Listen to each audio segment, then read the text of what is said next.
Last week was absolute chaos and mayhem. Alabama went down, Tennessee went down, Missouri went down, Michigan went down, USC went down.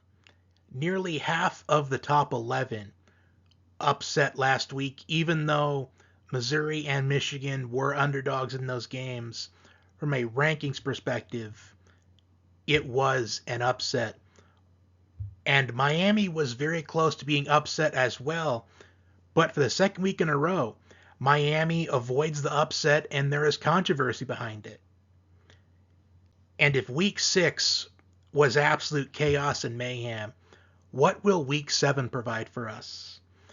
Because going into the season, week 7 was marked on a lot of people's calendars, including mine, of the most anticipated week of the season. And last week, I had a difficult time trying to come up with the 7 best matchups. And this week, it was even more difficult as there is too many noteworthy matchups to only fit in 7.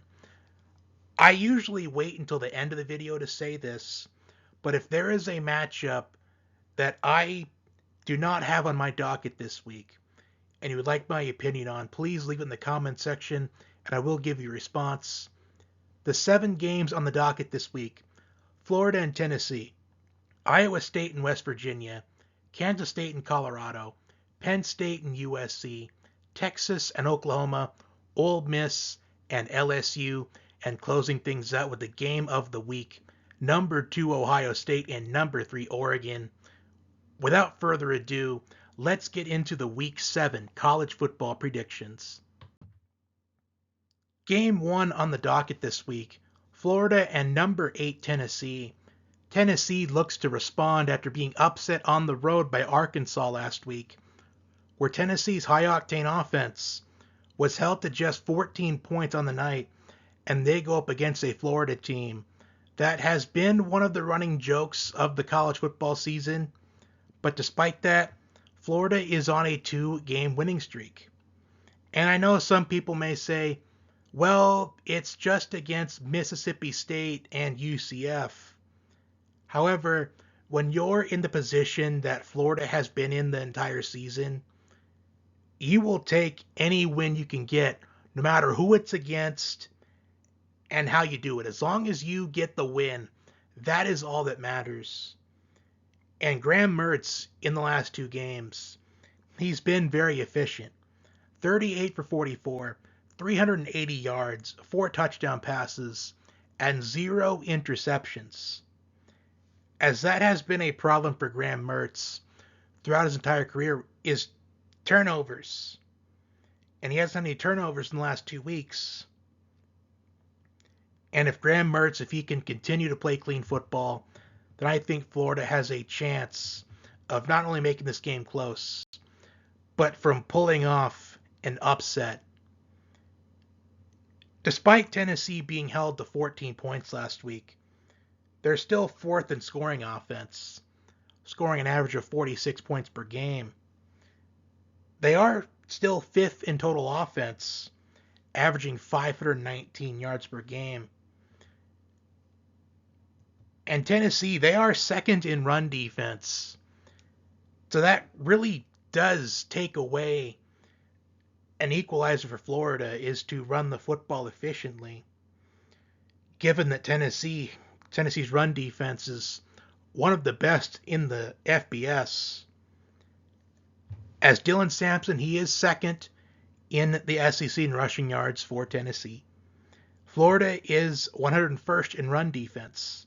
However, in the last 2 games, Florida's run defense, it looks like it's improved a little bit from a number standpoint, but that's the one downside to having wins against Mississippi State and UCF, is you don't really know how much Florida has truly improved from the beginning of the year.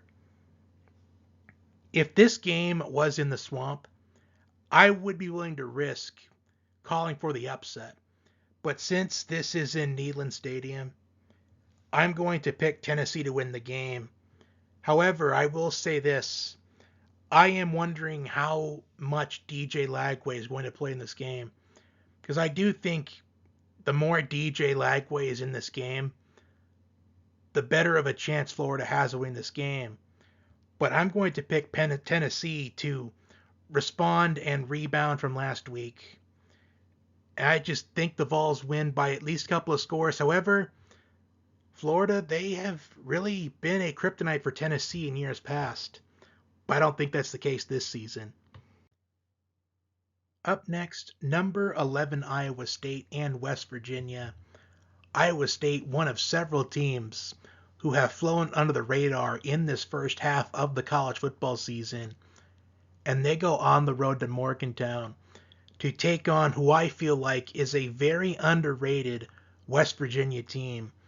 A West Virginia team that I do feel like, despite having 2 losses right now, are a top 25 caliber team. When I look at West Virginia, I look at, okay, their 2 losses are to Penn State, who's number 4 right now, and Pittsburgh, who is currently 22 right now in the rankings. And the Penn State game, they were competitive in throughout most of the first half, but then as the first half started to wind down, that's when the game got away from them. And against Pittsburgh, it was a game that West Virginia, they should have won. As they were up 10 points with about 5 minutes left, but then they let the game get away from them at the very end. Pittsburgh, they rallied and took that game away from West Virginia.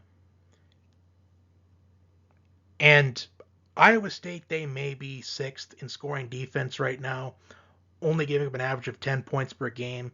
13th in total defense right now, allowing an average of 271.6 yards per game. I do sense this is a trap game for Iowa State. And the reason why I say that is when I look at the Neil Brown era at West Virginia so far, there are quite a bit of games against ranked opponents that West Virginia, they have been so close, but they just haven't gotten the job done. And I do think they are due for an upset victory. And I am going to call for the upset here. I am picking West Virginia to upset Iowa State and hand Iowa State their first loss of the year. And I do feel like West Virginia, they are a sleeper in the Big 12 Conference. And I have talked about for the last couple of weeks why I feel like the Big 12 is going to be up for grabs this entire season. It's going to be a very unpredictable conference. And I still think that that's going to be the case, as it's going to be really unpredictable given the style of play the Big 12 is. But I think Neil Brown and West Virginia, they finally get a marquee victory that they've been waiting for against an Iowa State team that I don't know if I can take as serious as a lot of other people are right now. Number 18, Kansas State and Colorado. Colorado is currently on a 3-game winning streak, and I'm not going to take away anything that Colorado has done in their last 3 games. But after that Nebraska game, I really anticipated that Colorado would win their next 3 games because I was not impressed with any of those 3 teams at that point in the season. And Colorado right now sits at 4-1, and they have matched their win total from last season. So they are starting to improve. But how much have they improved in their weaknesses within their team from last season? Colorado right now is 80th in rushing defense. And last season they ended up being in the 100s. So that is a improvement. But Kansas State, they are currently 7th in rushing offense. Running back DJ Giddens, 604 rushing yards on the season, which is 9th in the FBS. And I am not shy to admit that Colorado's offense is must-watch TV. Shedeur Sanders, Travis Hunter, Jimmy Horn Jr., the big three on Colorado's offense. Shedeur Sanders is 10th in the FBS in passing yards so far this season with 1,630. As much as Colorado, they have shown improvement so far this season, I just feel like with Kansas State's philosophy of them being a running team, and Colorado, yes, they have improved in the running defensive department, but they haven't improved overwhelmingly. In Colorado's isn't in the top 30 or 50 in rushing defense right now. They're only 80th. And with that in mind, I am going to pick Kansas State to win this game because I just feel like their philosophy is going to dictate the pace of this game, as I do think they run the ball a bunch in this game, and it keeps Colorado's offense on the sidelines. Number 4, Penn State and USC. USC looks to bounce back after being upset on the road last week by Minnesota, and I don't think there was a single person more relieved to see USC being upset than Penn State head coach James Franklin. And the reason why that is because this matchup, it was set to be a top 10 matchup if USC would have won. And the current narrative around Penn State is that Penn State, they seem to win 9-10 games a season with James Franklin, but once they face off against the top 10 team, everything just seems to fall apart for Penn State. And that has been a narrative for years now. And now that USC is not in the top 10, I do think James Franklin, he's going into this game a lot more comfortable than what he would have been if USC had won last week and been inside the top 10, which could be a good thing, but it could not be a good thing at the same time. In USC's 2 losses this season, the run defense struggled throughout the game. And Miller Moss, he also turned the ball over. Against Michigan, Miller Moss, he threw a pick 6, which ended up being one of the difference makers in the game. USC also allowed 290 rushing yards to Michigan in that game. And last week against Minnesota, Miller Moss, he threw 2 interceptions. And the run defense also allowed 193 rushing yards to Minnesota. Penn State, they are 17th in rushing offense. The difference for me in this game is going to be if Miller Moss can play clean football and not throw any interceptions, don't turn the ball over, and if USC's run defense can contain the run. Given that Penn State is 17th in rushing offense, Penn State's game plan, it is going to be run the football early and often, given how USC has struggled against the run in their 2 losses this season. But according to the ESPN analytics, they're giving USC nearly a 52% chance to win, which it could feel odd a little bit, but maybe not at the same time given the chaos we had last week. But despite that, I do think that Penn State's defense will be able to rise to the occasion and force Miller Moss into making mistakes. But if USC does end up pulling off this upset, it will be because Miller Moss, he played clean football, he didn't turn the ball over, and USC's run defense was able to contain the run to win this game. But I do think that Penn State, they do win this game, but I would not be surprised if they did lose, because given the chaos we had last week, nothing would really be surprising anymore. Up next, we have the Red River rivalry, number 1 Texas and number 18 Oklahoma. both of these teams are off of a bye week, so they have had an extra week to prepare for one another. And the last time I mentioned that for a matchup, it was Georgia and Alabama a couple of weeks ago, and that ended up being the best game of the season so far. And with this being the Red River rivalry games, rankings don't matter, stats don't matter, everything is settled on the field, and anything can happen. Texas is hopeful that quarterback Quinn Ewers will be able to play in this game, as he has missed the last couple of games. And it was precautionary that he did sit out in a couple of games. Arch Manning, he did hold the fort for Texas in their last couple of games. But I have a feeling that even if Ewers does play in this game, I do think we are going to see Arch Manning in some capacity in this game.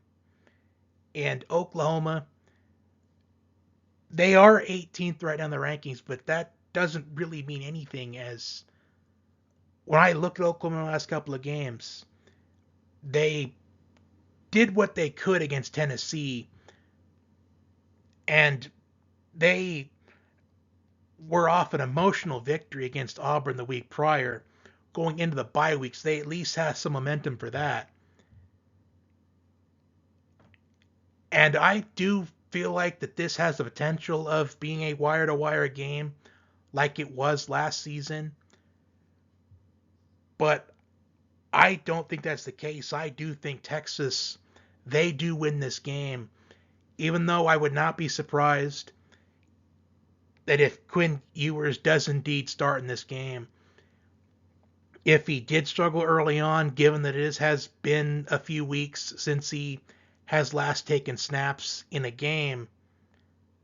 But either way, I do feel like Texas, they do get the win in this one. As I think a lot of people may think that Oklahoma is overrated at this point in the season, which you could argue that. But given that Oklahoma, they have struggled in a couple of games, maybe that could be an advantage to Oklahoma, as they know that they have to find ways to win if they're going to win, compared to Texas, who have just completely been dominant against everyone they've played against. And they haven't had that challenge yet of having to overcome some adversity like Oklahoma has. But either way, I am picking the Longhorns to win this Red River rivalry. Number 9, Ole Miss, and number 13, LSU.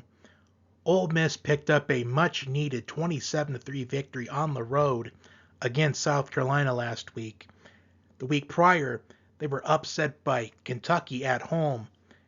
And this week, they go on the road to take on LSU in primetime. And both quarterbacks in this matchup, they are in the top 7 in passing yards so far this season. For Ole Miss, Jackson Dart, 2,100 passing yards on the season, second in the FBS, only behind Miami quarterback Cam Ward. And for LSU, Garrett Nussmeier, 1,652 passing yards this season. Ole Miss, they are second total offense, averaging 576.8 yards per game. And I will say, I do feel like LSU's defense has shown improvements from last season. I felt that way after week 1, where it was a 27-20 loss for LSU in Las Vegas. But then the week after that, they let Nicholls stick around in their matchup, as it was only 23-21 in the second half of that game. And then the next week, a game on the road against South Carolina where LSU could have and arguably should have lost that game, as up until the last 2 weeks with Miami, LSU and South Carolina was the most controversial game of the season. But in the next 2 games, only 17 points allowed to UCLA and 10 points allowed to South Alabama, which to a lot of people that may not mean a lot, but maybe it could mean something, considering they are off of a bye week. So they had an extra week to prepare for Ole Miss. As this is LSU's biggest game of the season so far.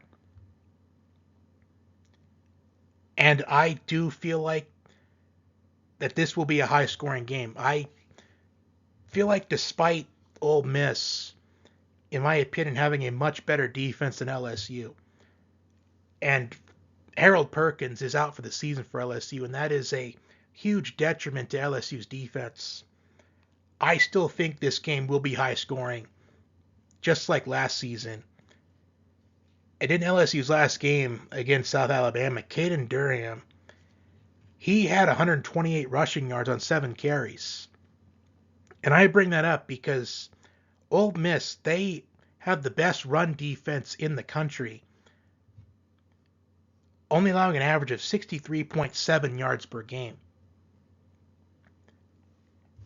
And with this matchup that I anticipate being high scoring, I feel like that it would come down to which defense I think is able to make more plays in this game. And I was leaning towards LSU pulling off the upset in this game because this is a home game in prime time for LSU. But I think in a back and forth game, I do think this is a game where which defense I think makes more plays and who has the ball last in this one. And I do think it will be Ole Miss. I think Ole Miss wins in a high-scoring game that I think is going to take at least 40 to win this game. Closing things out with not only the game of the week, but one of the most anticipated matchups of the entire college football season, number 2 Ohio State, number 3 Oregon, in prime time on Saturday night. Ohio State, they average 46 points per game, which is 4th in the FBS. They only give up an average of 6.8 points per game, which is leading the FBS. And they also only allow an average of 202.4 yards per game, which also leads the FBS. Oregon, they are 10th in total defense, giving up an average of 263.4 yards per game. So both of these teams, they're in the top 10 in total defense in the FBS. Oregon is 24th in run defense, allowing an average of 101.4 yards per game. I bring that up because Ohio State, they are 14th in rushing offense, rushing for an average of 222 yards per game. Ole Miss transfer Quinshon Judkins is averaging 7.8 yards per carry so far this season for the Buckeyes, and Travion Henderson is averaging 8 yards per carry for the Buckeyes so far this season. Ohio State is 9th in total offense, with 510.2 yards per game so far this season. And I did feel like Dylan Gabriel had the potential of winning the Heisman at the beginning of the season, and maybe he still does. With a big performance against Ohio State on Saturday night, he could elevate himself into the Heisman race. But a big reason why he isn't at this point in the season is because of Oregon's struggles in their first 2 games of the year. Will Howard, he has been talked about as maybe not being that guy for Ohio State. And if Ohio State ends up winning the national championship this season, Will Howard will be carried by the running game and the receiving core and Ohio State's defense. Well, going into the season, I felt like both of these teams had the 2 best receiving cores in college football. And I do think in this game there is a strong possibility that both of these teams will prove that to all of America. And the reason why I say potentially is because I don't know exactly what direction this game goes in. I feel like it's either going to be a high-scoring game where it's the game of the season, or it's 41-38, or it's going to be an absolute slugfest, where it's going to be 17-13, and both defenses are going to hold their own this game. It's going to be a defensive battle throughout most of the game, and it comes down to which offense makes that one play in the fourth quarter that wins the game. I just can't see it being an average score, like an average score of 27-24. I just can't see that. It's either going to be a low-scoring game, a 17-13 game, or a high-scoring game, a 41-38 type of game. I just don't know. Jordan James has done well for Oregon. In 3 of the last 4 games, Jordan James has at least 100 rushing yards. And Oregon, they did struggle in their first 2 games of the year against Idaho and Boise State. But that could be an advantage for Oregon, depending on how you look at it. And it depends how you look at it. Is you can say, well, Oregon, they struggled against FCS Idaho in week 1, where they only won by 10 points. Then you can say, well, Boise State, they took Oregon to the wire. But Ashton Jeanty for Boise State, he has been on another level this season. So I don't blame Oregon for struggling against Ashton Jeanty and Boise State, because Boise State, they're must-watch TV right now. But Oregon, they've had the experience multiple times of having to make plays in clutch moments. They had to overcome some adversity. Well, Ohio State, they haven't necessarily had to do that yet.